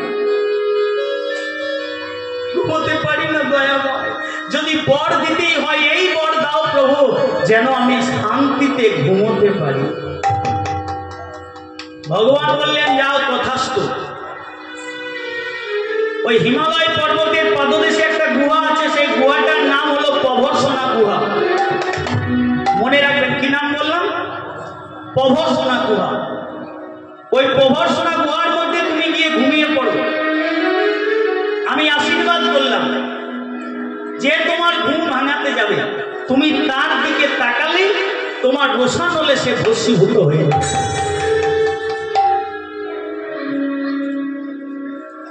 যে তোমার ঘুম ভাঙাতে যাবে, তুমি তার দিকে তাকালে সে রোষানলে ভস্মীভূত হয়ে যাবে। ভগবানের কাছে এই বর নিয়ে করল কি? ঘুমিয়ে পড়লেন কোথায়? মুচকুন্দ হিমালয় পর্বতের পাদদেশে যে প্রভর্ষণা গুহা আছে, গুহার মধ্যে ঘুমিয়ে পড়লেন। সত্য যুগে ঘুমিয়েছে মা, ত্রেতা যুগ তার ঘুমেই কেটে গেল। দাপরের সন্ধিক্ষণে ভগবান শ্রীকৃষ্ণ হলো অবতার। ভগবান শ্রীকৃষ্ণ অবতার হয়ে মথুরায় গিয়ে করল কি না, কংসকে বধ করে মথুরার সিংহাসনে বসলেন, হলেন মথুরার রাজা। যখন মথুরার রাজা হলেন, বেটা কংস মেরেছে, তাহলে কংসের শ্বশুরের নাম কি বাবা? জরাসন্ধ। তা জরাসন্ধের দুই মেয়েকে বিবাহ করেছিলেন কে? না কংস। তাহলে জামাইকে মেরেছে, শ্বশুর তো রাগ হবে না? শ্বশুর জামাইকে মেরে দিয়েছে, রাগ হবে না? 100 বার হয়। কৃষ্ণের সঙ্গে করলো কি? জরাসন্ধ 18 বার যুদ্ধ করলো, কিন্তু 18 বারই পরাজিত। তারপর কি করলো মা? তখন ওই তার স্নাপতির পরামর্শে কালযবনের সঙ্গে সন্ধি করলো। কালযবন কে ছিল না? কালযবন ছিল শিবের বরপ্রাপ্ত সন্তান, যাকে কোনো অস্ত্র দ্বারা বধ করা যায় না। তাহলে ভগবান শ্রীকৃষ্ণের একটা যন্ত্র ছিল, তার নাম কি? কে কে জানেন সেই নাম? সুদর্শন চক্র। সেই সুদর্শন চক্র কাছে না গিয়ে তো মেরে দিতে পারে, কিন্তু এই কালযবনকে তো মারতে পারবে না, সে তো অস্ত্র দ্বারা বধই হবে না। বলরাম বলছে, ওরে ভাই, এতদিন তো তুই সুদর্শন দিয়ে নিতাই গৌড় করলি সবাইকে, এই কালযবন তার তোকে ভয় পায় না, এবার কি করবো? ভগবান মৃদু মৃদু হাসছে আর বলছে, দাদা এই বেটাকে যে মারবে না, সে বোমাটা আমি অনেকদিন আগে তৈরি করে রেখেছি। নিতাই গৌড় হরি বল। ভগবানের মতো রাজনীতিবিদ এই জগৎ সংসারে এখনো তৈরি হয়নি, আর এখন আমরা একটা 20 টাকার পাঞ্জাবি পরে বলি আমি রাজনীতি করি। নিতাই গৌড় হরি বল। তাহলে একে যে মারবে, সেই বোমাটা আমি অনেক দিন আগে তৈরি করে রেখেছি। বলে কালযবন যখন আক্রমণ করবে, তখন সরাসরি যুদ্ধ করার দরকার নেই, দৌড়ে পালাবে। দৌড়ে পালিয়ে যাবো, হ্যাঁ, যখন যেমন তখন তেমন, যখন যা তখন। বলে তুমি আগে আগে দৌড়াবে, আমি পিছু পিছু দৌড়াবো, আর তুমি আগে আগে দৌড়তে দৌড়তে বাম পথটা দিয়ে পালিয়ে যাবে, আর আমি বেটাকে কোথায় নিয়ে যেতে হয় সেটা আমি বুঝে নেব। আর শত্রুর পক্ষ তার পিছনেই বাবা দৌড়াবে, যে পিছনে যাবে। এবার যেই কাল যেমন মা তাড়া করলো, আক্রমণ করলো, অমনি ভগবান কৃষ্ণ বলরামকে বলছে, ভাইকে বল, দাদাকে বলছে, ও দাদা দাও ছোট। সঙ্গে সঙ্গে ছুটতে শুরু করেছে দুই ভাই ছুটতে শুরু করেছে। দাদাকে তো বলা আছে বাম দিকে বেরিয়ে যাবে, আর এবার ভগবান কৃষ্ণ করলো কি, দৌড়াতে দৌড়াতে দৌড়াতে দৌড়াতে এলো কোথায়, সেই প্রবর্ষণা গুহার কাছে, যেখানে মুচকুন্দ বর নিয়ে ঘুমিয়ে আছে। ভগবান এমন ভাবে গুহার ভেতরে প্রবেশ করলো মা, যাতে বেটা কাল যেমন যেন দেখতে পায় যে কৃষ্ণ গুহার ভেতর প্রবেশ করেছে। এবার অন্ধকার গুহার মধ্যে কৃষ্ণ করলো কিনা, তার গায়ে যে উত্তরীয় বসন ছিল, সেই বসনটা আলতো করে ঢাকা দিয়ে দিয়েছে। মুচকুন্দকে হালকা করে ঢাকা দিয়ে ভগবান অন্ধকার গুহার মধ্যে চুপ করে বসে আছে। এবার করেছে কিনা কাল যেমন বেটা দেখেছে কৃষ্ণ ঢুকেছে গুহার ভেতর, এবার যাই কোথায়, এতক্ষণ তো দৌড়ে পালাচ্ছিল, এবার কোথায় যাবে। সঙ্গে সঙ্গে গুহার ভেতর প্রবেশ করলেন। কাল যেমন দেখলো বাবা বেটা কৃষ্ণ ঘুমিয়ে পড়েছে, সে তো আর জানে না যেখানে নিতাই গৌড় আছে। বেটা ভেবেছে যে কৃষ্ণ আমার হয়ে পালিয়ে গিয়ে পরিশ্রান্ত হয়ে ক্লান্ত হয়ে বেটা ঘুমিয়ে পড়েছে, জানে না যে ওখানে কি ওষুধ দেওয়া আছে।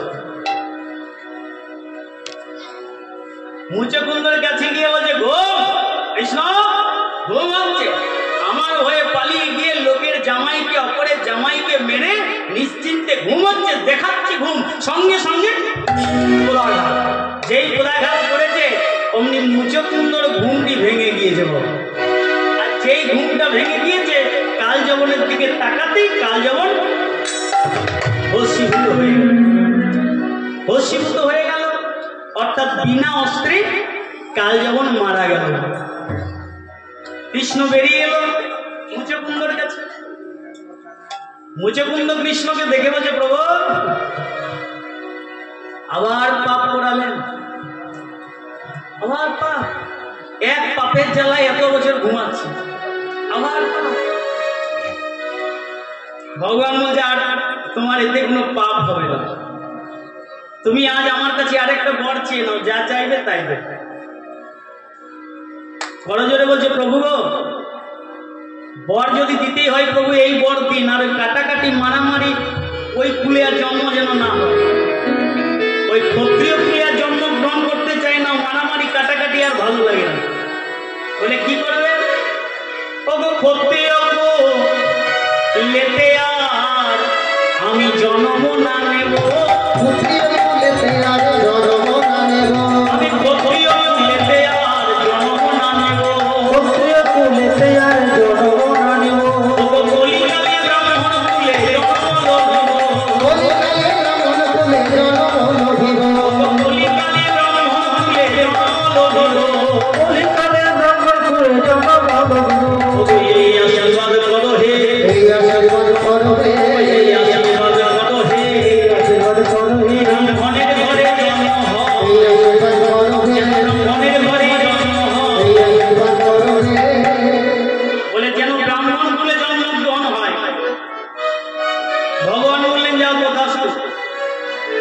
তোমার নিষ্ঠাবান ব্রাহ্মণ কুলে তোমার জন্ম হয়। যেই বলেছে যাও জন্ম হবে ব্রাহ্মণ কুলে, উনি বলেছে প্রভু শুধু জন্মটা হলে হবে না, ওই ব্রাহ্মণ কুলে জন্ম হয়ে যেন আমি তোমায় ছাড়া কাউকে না আছে। বলে বাবা খেতে দিয়েছি, এবার বলছে ঘুমবো। বলে ব্রাহ্মণ কুলে জন্ম চাই, বলে তাই হোক, এবার বলছি আমি আবার তোমায় ছাড়া কাউকে না চিনি। ভগবান বলছে, আমাকে জানতে হলে প্রেমের দরকার হয়, ভালোবাসতে জানতে হয়। এতদিন তো তুমি মারামারি কাটাকাটি ওই সকল করলে, তোমার মনের মধ্যে তো প্রেম নাই, ভালোবাসা নাই, তুমি আমায় কি করে করো? আমি তো প্রেমের প্রতি। তবে যাও, তোমার মধ্যে যখন আমাকে পাওয়ার সাত জাগরিত হয়েছে, তুমি আমায় পাবে। কি করে পাবে জানো? ও গো লক্ষ্মী অংশে জনমিবে, জনমিবে ও গো সতী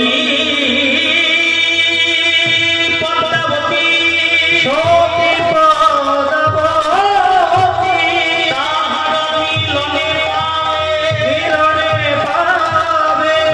যুগলক্ষ্মী, যুগলক্ষ্মী।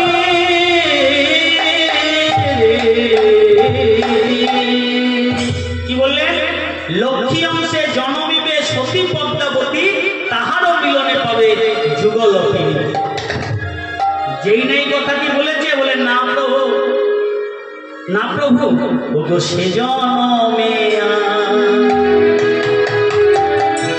আমি লোহিব না দার, একাই যাইব হবে সে জনমে রহিব না, একাই যাইব হবে। আরে একা যাইয়া আসিব ফিরিয়া, একা যাইয়া আসিব ফিরিয়া, আমি একা যাব।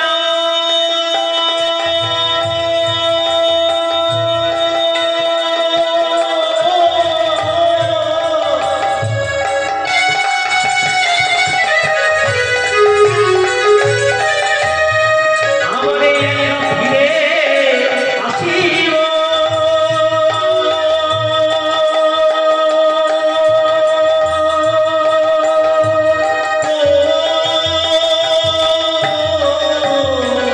আমি একা যাইয়া আসিব ফিরিয়া, কেবল তুমি সঙ্গে রবে, তুমি সঙ্গে রবে।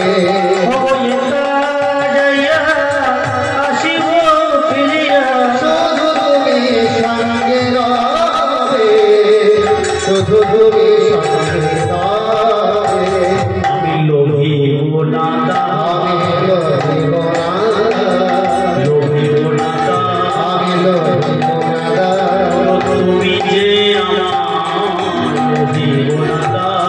তুমি যে আমার লইব না। কি বললেন?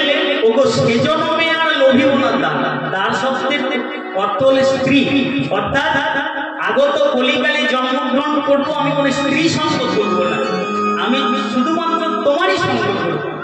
সঙ্গে সঙ্গে ভগবান প্রধান্বিত হয়ে বললেন যে আমি তোমায় একটা সুরাহা করে দিলাম, আমাকে পাওয়ার পথ খুঁজে দিলাম। বিশ্বাস হলো না? সঙ্গে সঙ্গে কৃষ্ণ তাকে অভিশাপ দিলেন, ভগবত বাক্য তব না হইল বিশ্বাস, না হইল বিশ্বাস, লহ লহ মুকুন্দ কৃষ্ণের অভিশাপ, কৃষ্ণের অভিশাপ, পূর্ণিমানে মহারোগে আসিবে জীবনে, আসিবে জীবনে। সময় বেড়াবে তুমি এই ধরা, এই ধরা।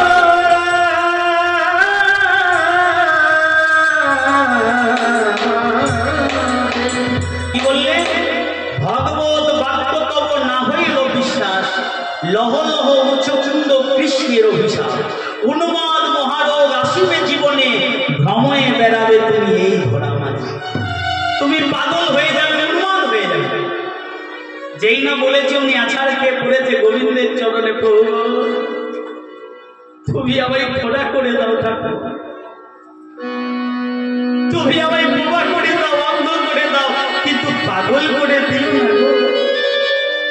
আমি যদি খোড়া হই, আমি যদি বোবা হই, আমি যদি অন্ধ হয়ে যাই, আমি তোমার নাম করতে পারো, কিন্তু আমি যদি উন্মাদ হয়ে যাই, আমি কেমন করে তোমায় মনে রাখবো ঠাকুর? ফিরিয়ে নাও, হে অভিশাপ ফিরিয়ে নাও। পা দুটা জড়াই ধরে কাঁদছে ভগবানের। ভগবান বলছেন মুচকুন্দ, অভিশাপ কোনোদিন ফিরিয়ে নেওয়া যায় না, তবে হ্যাঁ আমি তোমাকে পুনরায় আশীর্বাদ করলাম, তুমি পার্থিব জগতে সবকিছু ভুলে গেলে যে গুরু তোমায় দীক্ষা দেবে সেই গুরুর দেওয়া নামটি তোমার মনে থাকবে। যেই না কথাটি বলেছে অমনি আবার ভগবানের পাদ্য জড়াই দিয়েছে, বলে প্রভু সম্মুখে যার জগৎ গুরু দাঁড়াইয়ে রয়েছে সে আর এই জগৎ সংসারে কোথায় গুরু খুঁজতে যাবে? সম্মুখে যার জগৎ গুরু সে কোথায় গুরু খুঁজতে যাবে? দয়া করে তুমি আমায় দীক্ষা দিয়ে দাও। তাই ভগবান সেই দিন তাকে দীক্ষা দিয়েছিলেন কি নামে? হরে কৃষ্ণ রাম। যেই না দীক্ষাটা দিয়েছে তার মানে ভগবান গুরু হয়েছে, শিষ্য হয়েছে, ভগবান বাবা হয়েছে, সন্তান হয়েছে। বলে বাবা গো, আমার এই উন্মাদ দশাটি কোনোদিন ভালো হবে না, আমার এই পাগল দশাটি কোনোদিন ভালো হবে না। বলে হবে কেন হবে? এই যে কথা দিই, কি করে হবে না? পদ্মাবতী সহসঙ্গ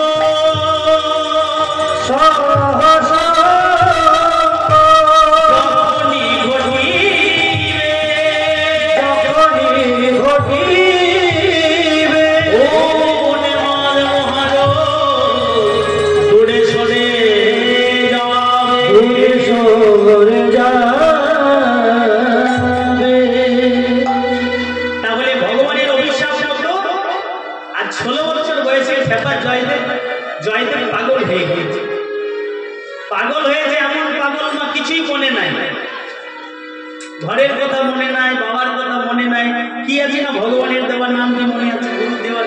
কেমন করে খেপা কখনো হাসে, কখনো হা করে হাসে, কখনো ধেই ধেই করে নাচে, আর শুধুই বলে হরে কৃষ্ণ রাম।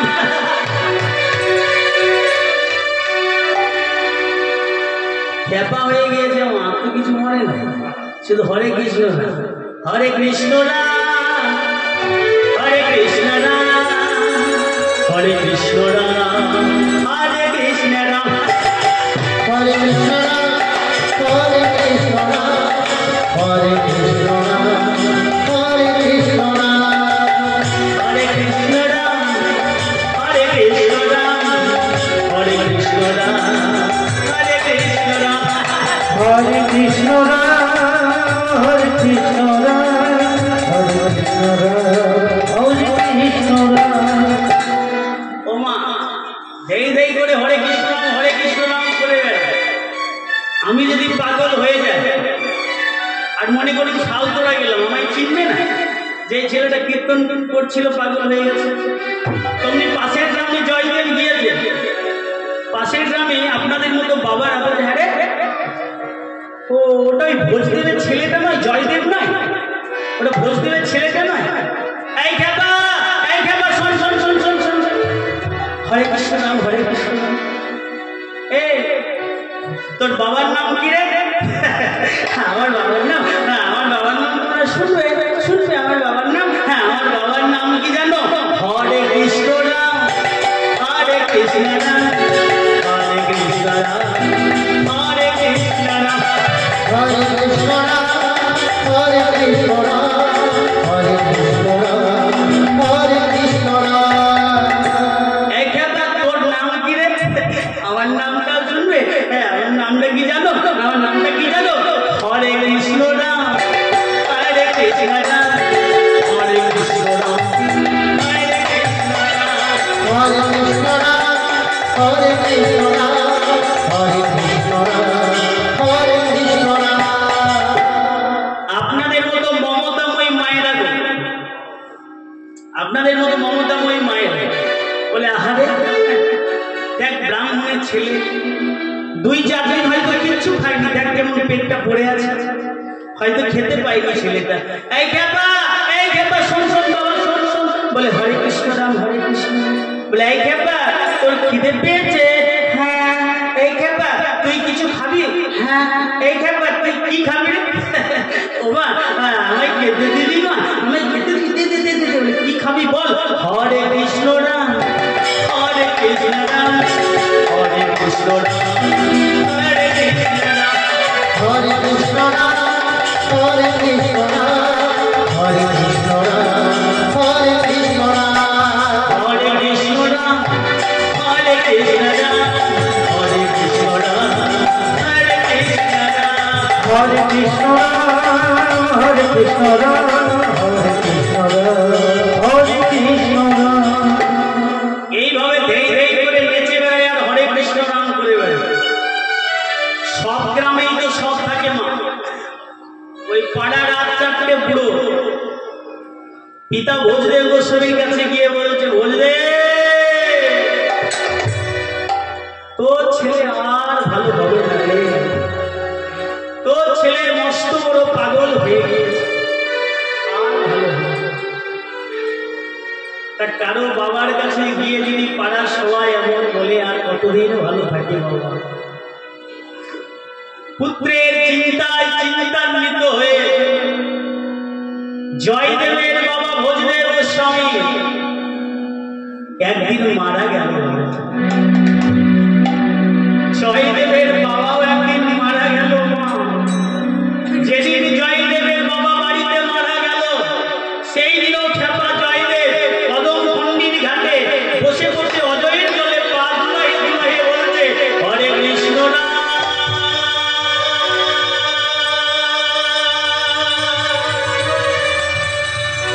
হরে কৃষ্ণ রাম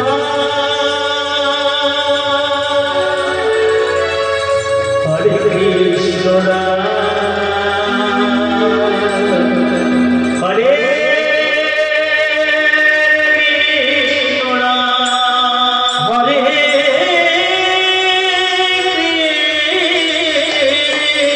কৃষ্ণ রাম। মাগো, জয়দেবের একটা ভালো বন্ধু ছিল, তার নাম ছিল পরাশর। সেই পরাশর জয়দেবের বাবার মৃত্যু সংবাদ নিয়ে যাচ্ছে ছুটতে ছুটতে, চিৎকার করে বলে উঠল, ওরে জয় রে,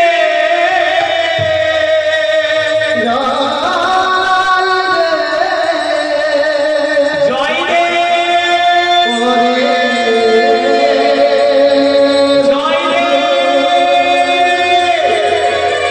জয় রে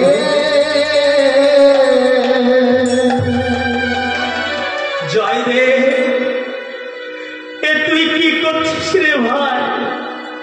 ওরে বাড়িতে যে তোর বাবা মারা গেছে জয়দেব। এই পরে মরা মানে কি রে? মরা মানে কি? পরাশর কেঁদে কেঁদে বলছে, আরে ভাই ভগবান তো কি এমন ব্যাধি দিল রে,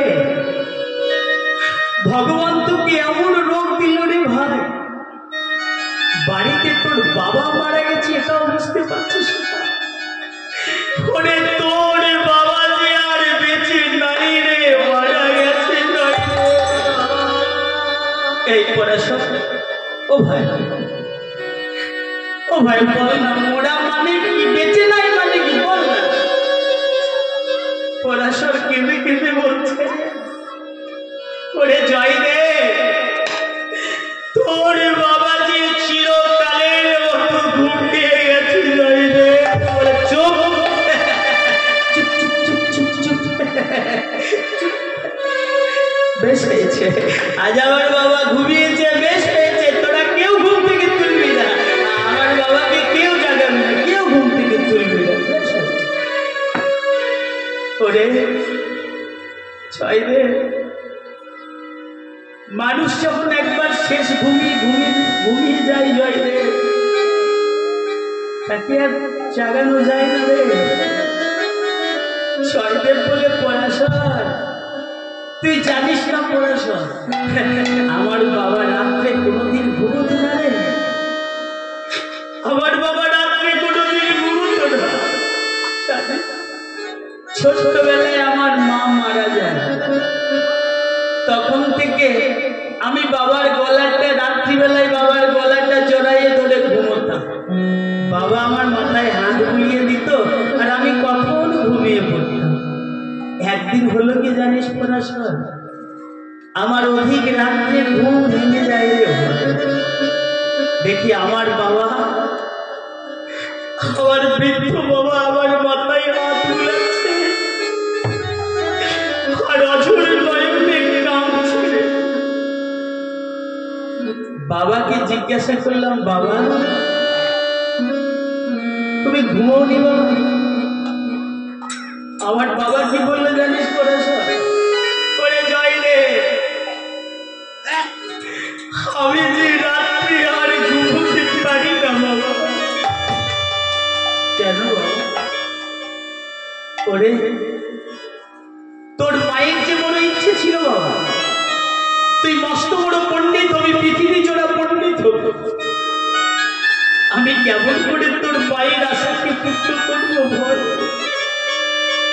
এখন তো আর আমি 5টা গ্রাম ঘুরে ভিক্ষা করতে পারি না, আর একটা গ্রামে প্রত্যেক দিন গেলে কেউ ভিক্ষা দেয় না বাবা।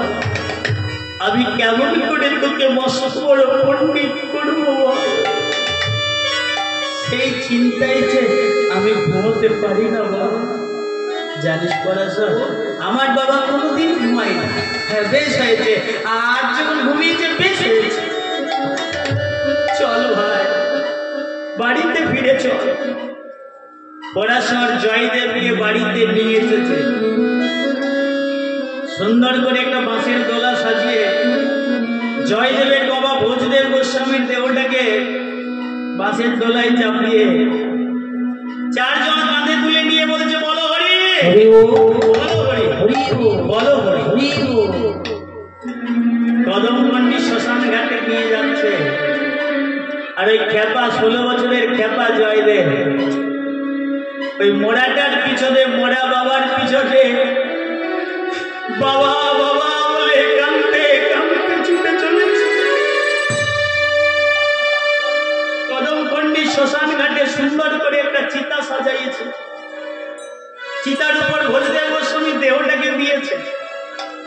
পরাশর একটা দণ্ডের মধ্যে, একটা কাঠের দণ্ডের মধ্যে একটা প্রান্তে আগুন ধরিয়ে দিয়েছে মা। পরাশর বলছে, ওরে জয়দেব যাও ভাই, এই চিতাটাকে 3 বার প্রদক্ষিণ কর আর তোর পিতার মুখাগ্নি কর ভাই। আগুনের দণ্ডটাকে ধরেছে জয়দেব, ঘুরতে ঘুরতে বলছে, বাবা পরাশরের কথা শুনেছ তুমি বাবা? পরাশর কি বলেছে তুমি জানো বাবা? কি বলেছে? তোমার ওই মুখটা আগুন দিয়ে পুড়াইয়ে দিতে পারবো না, পারবো না। কলিকালে জন্মগ্রহণ করে যে ছেলেরা বৃদ্ধ বৃদ্ধা পিতা মাতার মুখে 2 ভাত দিতে পারে না, আমি কেমন করে সেই বাবার মুখটাই আগুন দিয়ে পুড়াইয়ে দিই? বাবা তুমি কত স্নেহ দিয়ে, কত মায়া দিয়ে তোমার এই ছোট্ট জয়দেবকে কত ভালোবাসার চুম্বন দিয়েছে ওই মুখ দিয়ে। আমি কেমন করে তোমার ওই সুন্দর মুখটা আগুন দিয়ে পুড়াইয়ে দিই বাবা বলো? মাগো আমাদের বাড়িতে 2 কথা বলা দেবতা আছে মা, যেগুলো আমাদের সুখ দুঃখে আমাদের পাশে দাঁড়াতে পারে, থাকতে পারে। সেই দেবতাগুলোকে উপবাসে রেখে কলিকালে জন্মগ্রহণ করে পারবো কি মা আমরা এই মাটি আর পাথরের দেবতাগুলোকে চিড়ে গলা বাতাসা খাওয়াতে? পারবো মা? আর ওই মাটির দেবতা যদি পাথরের দেবতা খেতে শিখত, আমাদের মতো পাপা হতো, কলি হতো, জীব দিত না। যদি সেবা করতে হয় বেনা গাছে না, বাবা মা যখন বেঁচে আছে তখন করুন, বাবা মা যখন বেঁচে থাকবে তখন করুন। কেন